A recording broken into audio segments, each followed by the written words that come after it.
The mining ship Pioneer's Dream drifted through the void between stars, its cargo hold packed with families who had sold everything for a chance at a new world. 3 years into their journey to the Centauri system, the colonists had grown comfortable with the endless darkness outside their metal home. Children played in the corridors while their parents tended hydroponic gardens and maintained the ship's aging systems. Rodriguez had been a freight captain before volunteering to lead humanity's first interstellar colony mission. He knew ships, and he knew people, but nothing had prepared him for the massive vessel that materialized directly ahead of them without warning. The alien ship stretched for kilometers, its hull covered in strange symbols that seemed to shift and writhe when viewed directly. Unknown vessel, you have entered hegemony space without authorization. The transmission came through their communications array in perfect English, though the voice carried an odd harmonic quality that made Rodriguez's skin crawl. Prepare to be boarded for compliance assessment. The bridge crew exchanged worried glances. First contact protocols had been debated for decades on Earth, but none of the scenarios had involved humanity being treated like trespassers in empty space. Rodriguez activated the ship's emergency beacon, sending their location and status back toward Earth on a tight beam transmission that would take years to arrive. "This is Captain Rodriguez of the Earth vessel Pioneer's Dream," he responded. "We come in peace and claim no territory. We seek only to establish a peaceful settlement in this system." The alien response came swiftly. "Peace is maintained through order. Order requires submission to hegemony authority. Your species will be evaluated for integration potential. Comply immediately or face the consequences of resistance." Through the viewports, Rodriguez watched as the alien vessel deployed. Smaller ships that moved with predatory grace toward the Pioneer's Dream, their sleek forms reminded him of sharks circling wounded prey. The captain had seen enough nature documentaries to recognize a hunting pattern when he saw one. "Sir, they're charging weapons," reported his communications officer, her voice tight with fear. "Energy signatures are off the charts. They could vaporize us without breaking a sweat." Rodriguez felt the weight of 800 souls depending on his next decision. The smart choice was obvious. Surrender, hope for mercy, and pray that Earth would somehow find a way to negotiate their freedom. But as he looked at the predatory alien vessels surrounding his ship, Rodriguez realized something that would change everything. These aliens had done this before, many times. The casual efficiency of their approach, the practiced way they deployed their forces, the almost bored tone in their communications. This was routine for them. How many species had faced this same moment and chosen submission? "Open a channel to the entire ship," Rodriguez ordered. His voice echoed through every corridor and compartment of the Pioneer's Dream. "This is your captain. We have encountered an alien force that demands our surrender. They view us as subjects to be processed, not as people to be respected. I want everyone to know that Earth taught us to stand for something, and today we stand for the principle that free humans bow to no one." The alien boarding ships were closing fast, their weapons powered and ready. Rodriguez could see figures moving behind their transparent sections, tall, spindly beings with too many joints and eyes that reflected light like mirrors. "Navigation? Plot a collision course with their command ship," Rodriguez said quietly. "Engineering, prepare to overload the fusion reactor on my mark." His crew stared at him in shock, but something in his expression made them move to comply. They had volunteered for this mission knowing they might never see Earth again, but they had never imagined it would end like this. "Captain, incoming transmission from the alien ship," the communications officer reported. "They're demanding immediate surrender and threatening to destroy us if we deviate from our current course." Rodriguez smiled grimly. "Send them our response." He activated the ship-wide communicator again, but this time he transmitted on all frequencies, ensuring that every alien vessel in the area would hear his words clearly. "To the hegemony forces, I am Captain Rodriguez of Earth. You mistake us for prey, but Earth forges hunters, not victims. We do not surrender, we do not submit, and we do not beg for mercy. Tell your masters that humanity has entered the galaxy, and we hunt as a pack." The alien response was immediate and violent. Energy beams lanced out from their escort ships, designed to disable rather than destroy. But Rodriguez had already committed to his course of action. "All hands brace for impact," he announced calmly.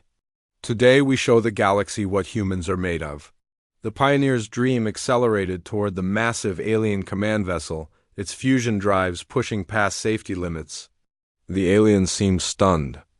By this response, their weapons fire became erratic, as if they couldn't believe that their prey had turned predator. The collision was spectacular. The civilian vessel, massive as it was, struck the alien ship's forward section with enough force to breach both hulls.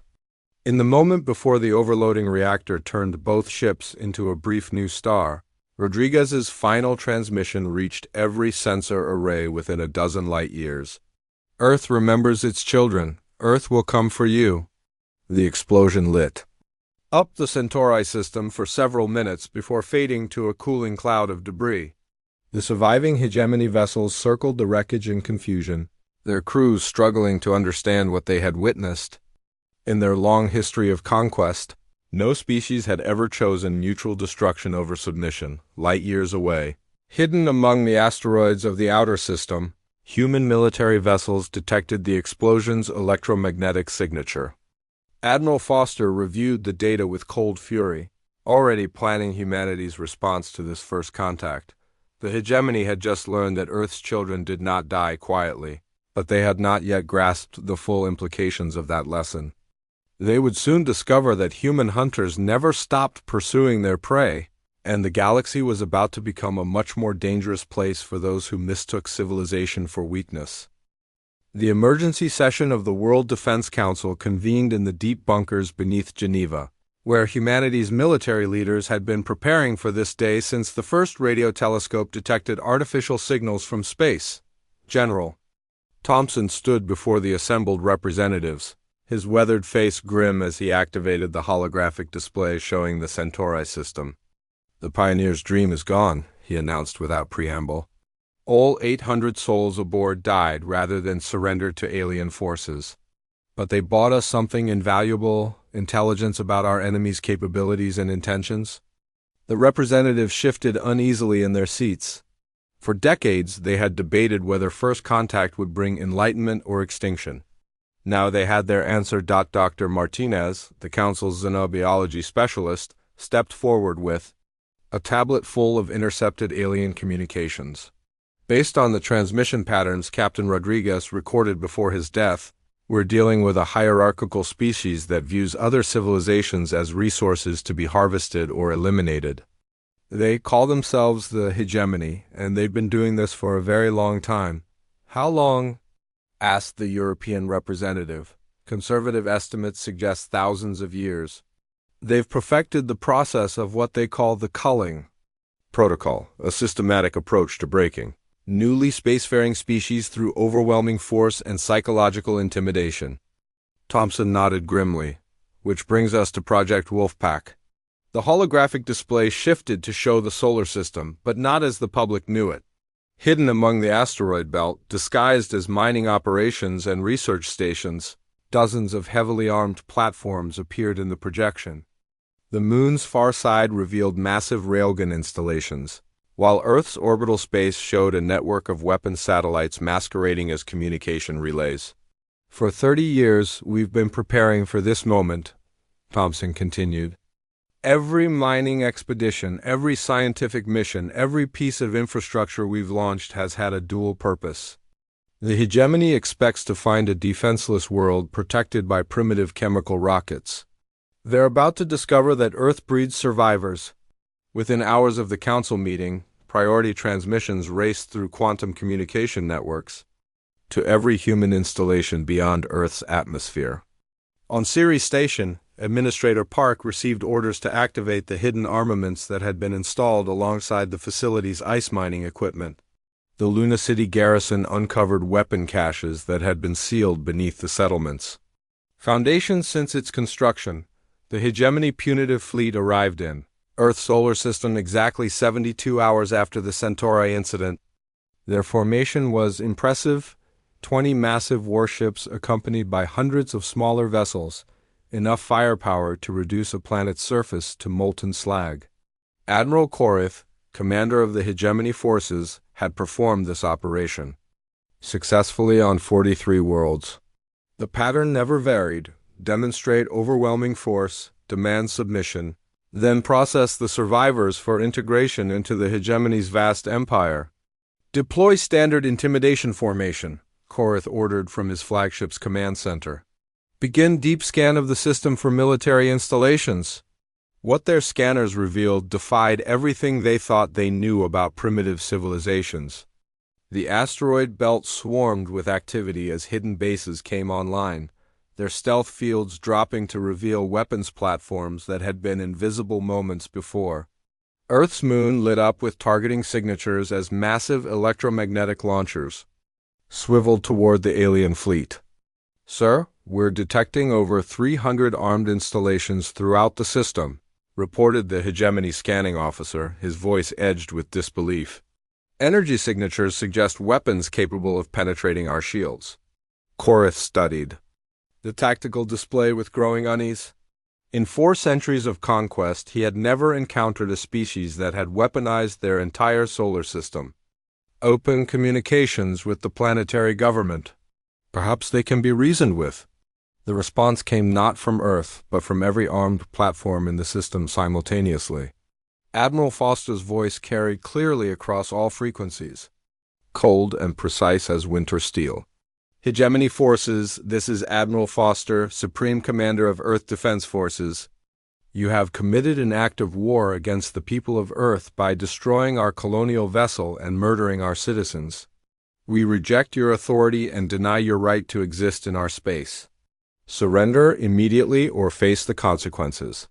Korith's mandibles clicked in amusement. Primitive species always posture before accepting reality. Target their major population centers and prepare for orbital bombardment. What happened next shattered every assumption the hegemony had made about human warfare. The Earth Defense Forces didn't wait for the aliens to make the first move. Every platform, every hidden weapon, every disguised installation opened fire, simultaneously in a coordinated strike that lit up the solar system like a deadly aurora. The humans had learned from decades of studying alien signals that their enemies relied on energy shields and exotic matter holes. But Earth's weapons had been designed specifically to counter such defenses. Kinetic kill vehicles accelerated by magnetic launchers struck with the force of small asteroids. Swarms of autonomous drones carried nuclear warheads into point-blank range before detonating. Most devastating of all, the humans used their own ships as weapons, ramming alien vessels at relativistic speeds. "This is impossible," Korith gasped as his flagship's shields buckled under the relentless assault. "Primitive species do not fight like this." His communications officer looked up from her console with fear in her large eyes. "Sir, they're not fighting like primitives. They're fighting like predators." The battle for Earth's solar system lasted 18 hours and ended with the destruction of 70% of the hegemony fleet. The survivors limped away toward their core territories, carrying news that would shake the foundations of galactic civilization. For the first time in their long history, the hegemony had encountered a species that fought back with such ferocity that retreat became the only option for survival. On Earth, Admiral Foster stood in the command center reviewing casualty reports. They had lost 30% of their defensive installations and thousands of personnel, but the price had been worth it. Humanity had sent a message to the galaxy that would echo across the stars for generations. "Sir," reported his aide, long range, "sensors are detecting massive fleet movements throughout hegemony space. It looks like they're mobilizing for a major offensive?" Foster smiled coldly. "Let them come. Earth forges hunters, not victims, and the hunt has only just begun." The Hegemony Council chamber had stood for 3,000 years as a symbol of ordered civilization, its crystalline walls bearing the carved histories of 100 conquered species.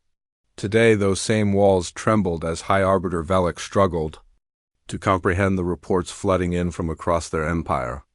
The humans had not simply defended their system, they had gone on the offensive.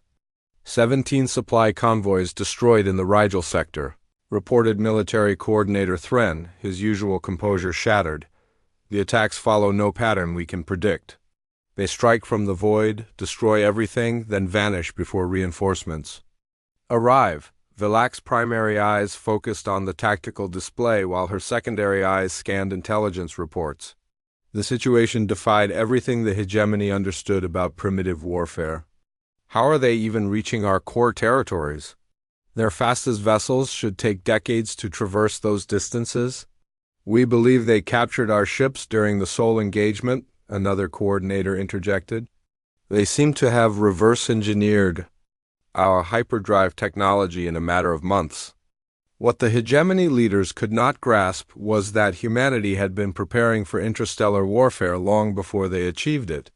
While the aliens saw the destruction of their colony ship as the opening move of the conflict, humans viewed it as the end of the reconnaissance phase. Captain Wang's strike teams had been training and captured alien vessels for 6 months, learning to turn enemy technology into weapons of revenge. Deep in the Vega Nebula, the converted cargo hauler Retribution drifted among the cosmic dust clouds like a patient spider waiting for prey. Its hull bore no resemblance to the sleek alien design it had once possessed. Human engineers had stripped away everything elegant and replaced it with armor plating, weapon mounts, and sensor arrays built from scrapped hegemony technology. Wang reviewed the intelligence reports on his command screen while his crew of 40 volunteers prepared for their next strike. They had been career soldiers before the war, but the aliens had turned them into something more dangerous. Hunters, who specialized in turning superior technology against its creators. Target acquired, reported his sensor operator, a former Air Force pilot named Torres. Hegemony Logistics Fleet, 12 vessels including a command ship. They're following standard patrol routes through the asteroid field. Wang studied the tactical display with predatory focus. The hegemony relied on overwhelming technological superiority to maintain control of their vast empire, but they had never faced an enemy that refused to fight fair. Humans had learned to embrace asymmetric warfare, turning every engagement into an ambush and every victory into a trap for the next target. Deploy the drones, Wang ordered. Remember, we want the command ship intact. Intelligence needs those. Navigation computers. The Retribution launched a swarm of modified mining drones, each one packed with explosives and programmed to target specific systems on the alien vessels. To hegemony sensors, they would appear as nothing more than debris until they detonated against shield generators and weapon arrays. Meanwhile, Dr. Patel worked in a converted laboratory aboard the Earthship Darwin, which had been disguised as a derelict freighter in the Outer Rim territories. Her xenobiology team had been dissecting captured alien specimens for months, learning everything they could about hegemony physiology and technology. Their neural pathways are remarkably similar to terrestrial cephalopods, she explained to her research team while examining a preserved alien brain. Complex, but vulnerable to specific electromagnetic frequencies. We can use this? The breakthrough came when her team discovered that hegemony communication systems relied on biological components that could be infected with modified Earth viruses.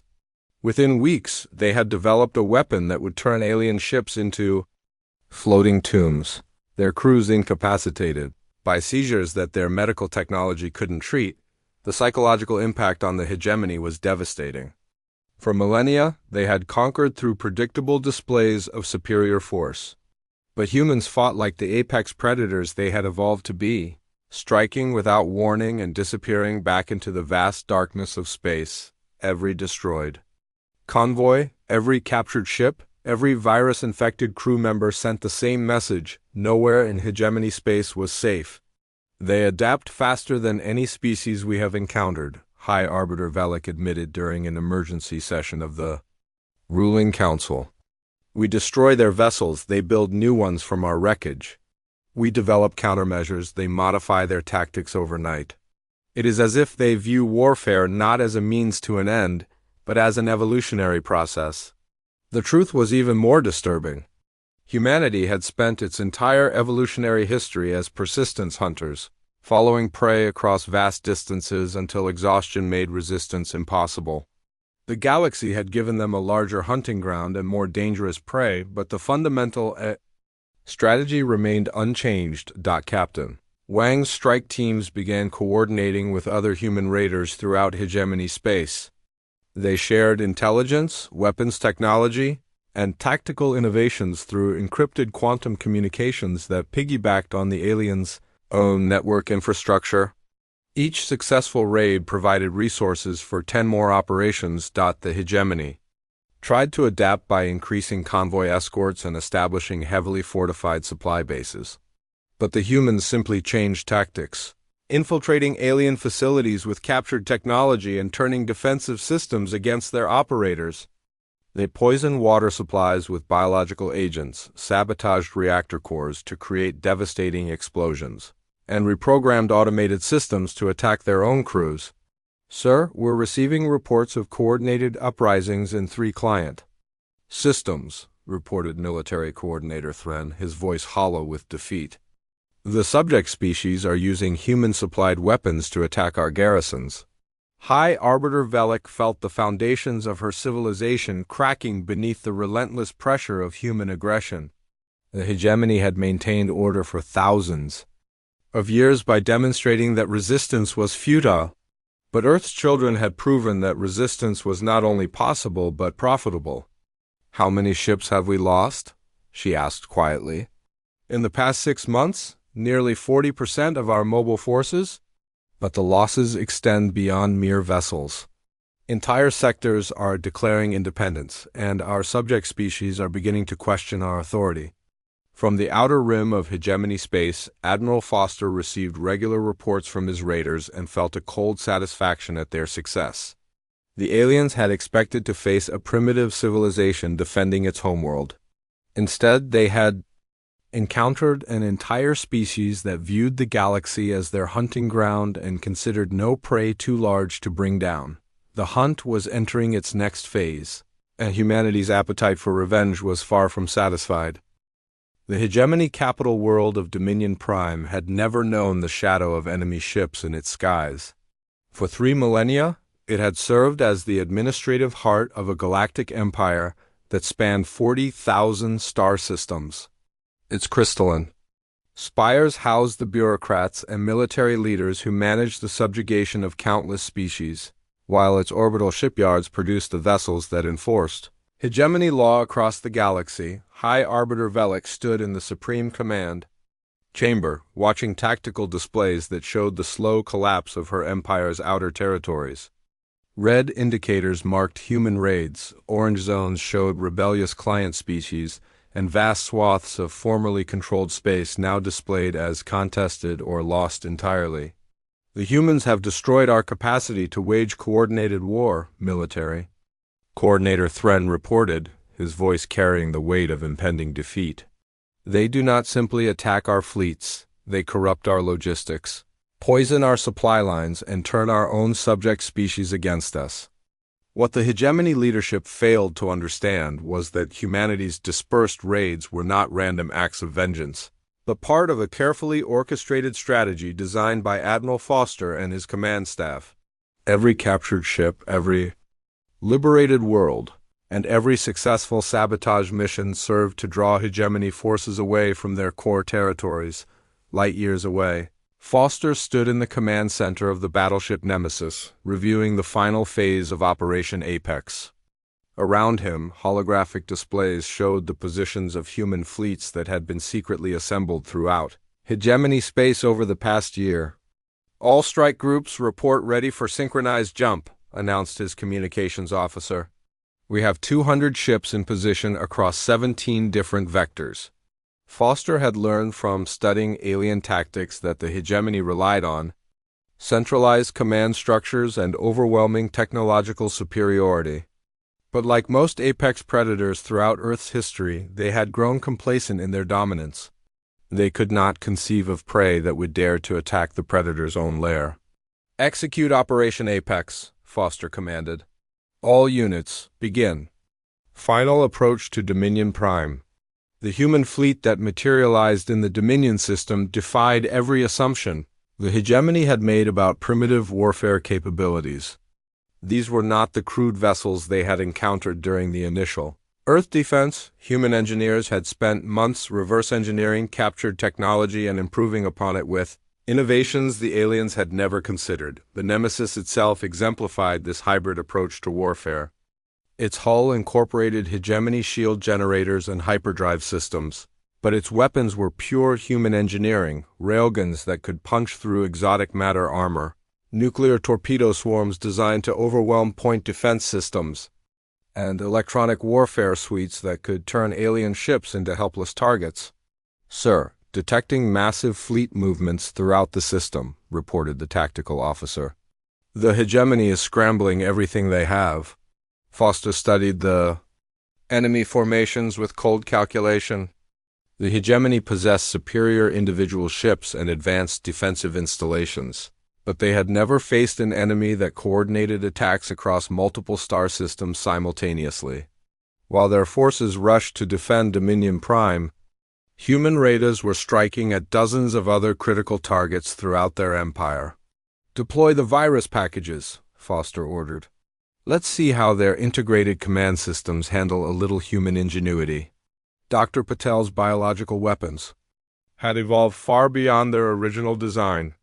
The latest versions didn't simply incapacitate alien crews. They corrupted the quantum processing cores that controlled everything from life support to weapons targeting.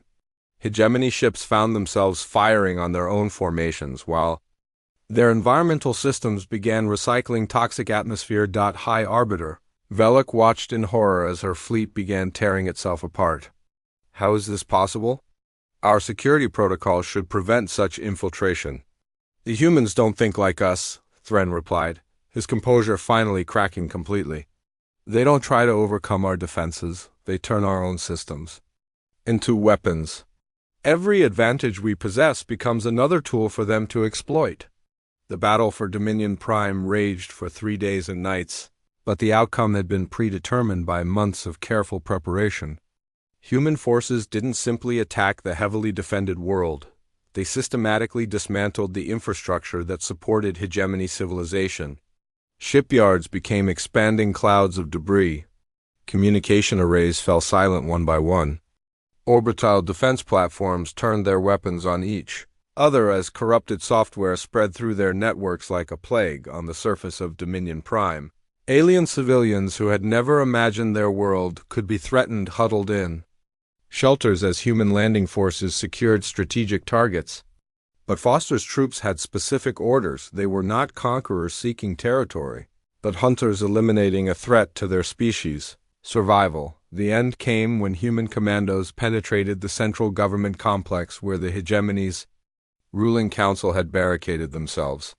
Admiral Foster personally led the strike team through corridors lined with the carved histories of conquered civilizations, each one a testament to the Empire's former might.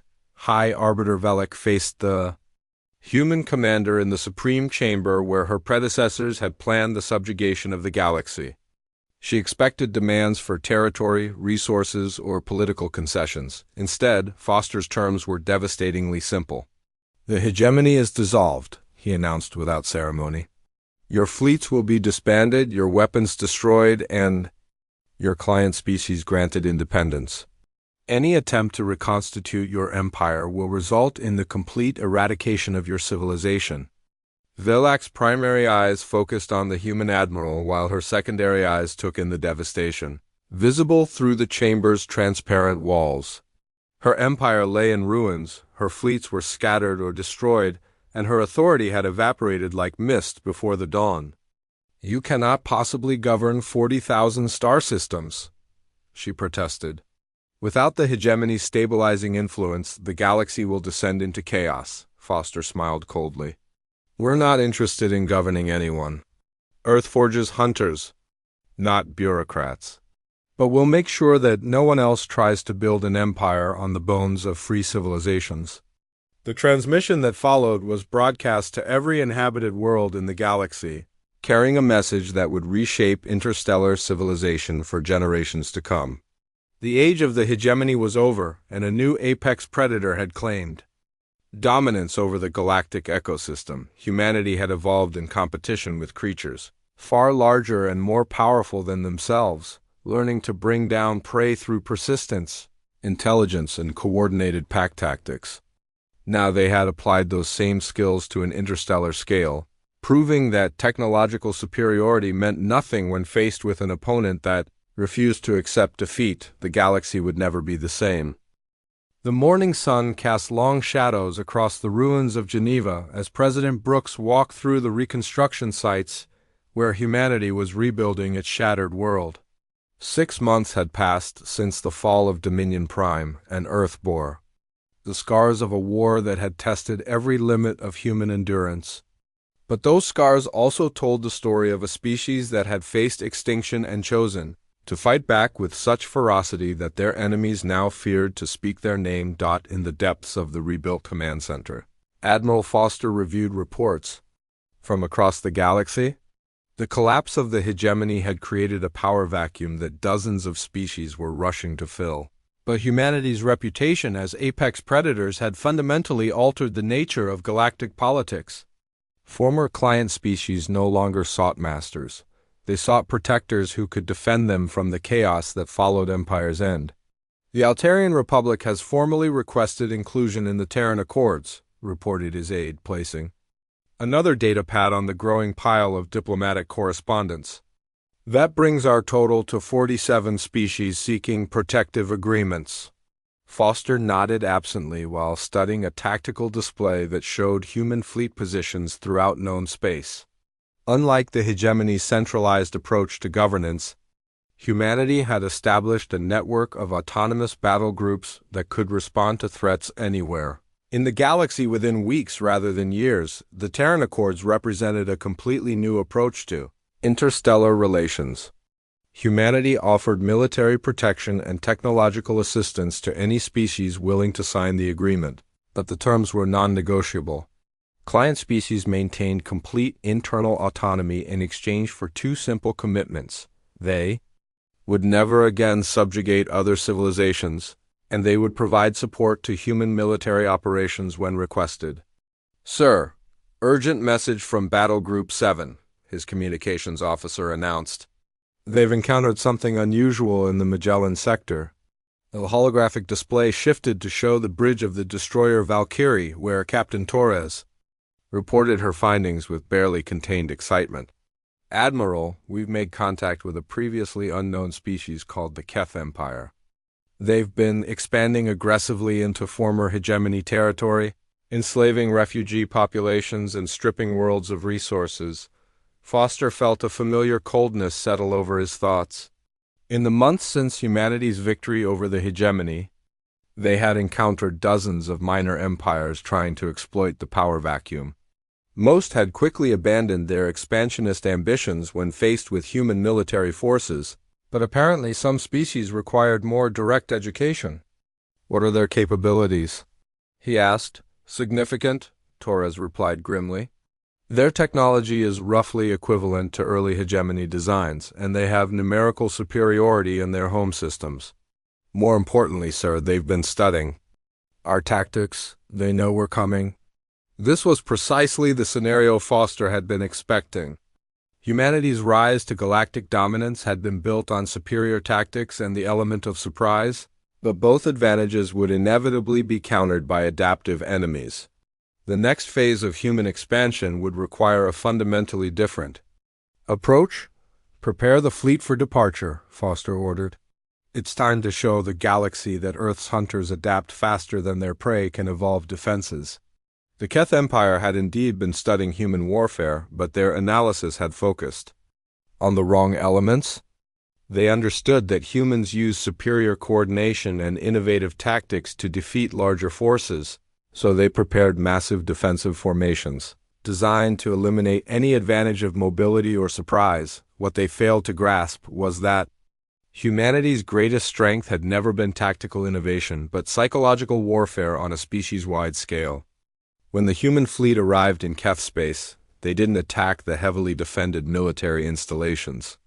Instead, They transmitted detailed recordings of the hegemony's fall directly to every inhabited world in the empire. The recordings showed hegemony ships turning on each other as human viruses corrupted their systems.